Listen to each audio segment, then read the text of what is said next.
আসসালামু আলাইকুম, কেমন আছেন সবাই? আশা করি ভালো আছেন। কাল রিয়াল মাদ্রিদ এসপানিওলের সাথে ম্যাচটা হেরে গেছে, যেখানে আমরা ম্যাচটা জিতে লা লিগ জেতার জন্য এক ধাপ এগিয়ে যেতে পারতাম। অ্যাটলেটিকো মাদ্রিদের সাথে পয়েন্টের ব্যবধানটা বাড়িয়ে নিতে পারতাম, কিন্তু তা আর হয়নি।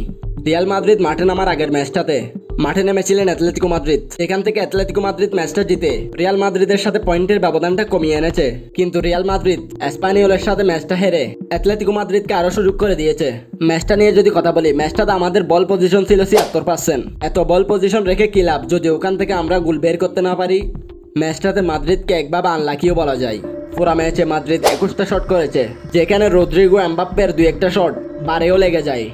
অন্যদিকে ভাই এসপানিওলের গোলকিপারের তারিফ করতে হবে, সে অনেকগুলো বল সেভ দিয়েছে। ম্যাচে রিয়াল মাদ্রিদের এক্সপেক্টেড গোলের পার্সেন্টেজ ছিল 1.33, যেখানে আমরা পুরো ম্যাচ একটা গোল তো করতেই পারতাম। অন্যদিকে এসপানিওলের গোল রেশিও 0.31, ওখান থেকেই তারা গোল বের করে ম্যাচটা জিতে যায়। অন্যদিকে মাদ্রিদের প্রেস অনেক বাজে। অন্যান্য টিম যেমন বার্সেলোনার কথাই ধরেন, ওরা যখন প্রেসিংয়ে যায় তখন তাদের স্ট্রাইকাররা তো আছেই, সাথে মিডফিল্ডার বলেন, দুই সাইডের ব্যাকগ্রাউন্ড অ্যাটাকিংয়ে ওঠে।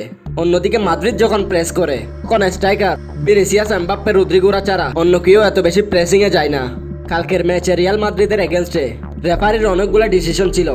এমবাপ্পেকে করা ফাউলটা পুরোপুরি রেড কার্ড ছিল, কিন্তু রেফারি এখানে কোনো ডিসিশনই যায়নি, এমনকি বিআরও কোনো সিদ্ধান্ত দেয়নি। এছাড়া আরও অনেকগুলো ডিসিশন রিয়াল মাদ্রিদের এগেনস্টে ছিল। কালকের ম্যাচে রুডিগার ইনজুরিতে পড়ে, যেখানে রিয়াল মাদ্রিদের সামনে অ্যাটলেটিকো এবং ম্যানচেস্টার সিটির মতো দলের সাথে ম্যাচ। এই সময় রুডিগারের ইনজুরিতে পড়া মাদ্রিদের জন্য অনেক হতাশাজনক। এমনিতেও যেখানে মাদ্রিদের ডিফেন্সে প্রবলেম, রিয়াল মাদ্রিদ ম্যাচটা হেরে অ্যাটলেটিকো এবং বার্সেলোনাকে মাদ্রিদের সাথে পয়েন্টের ব্যবধানটা কমানোর সুযোগ করে দিয়েছে।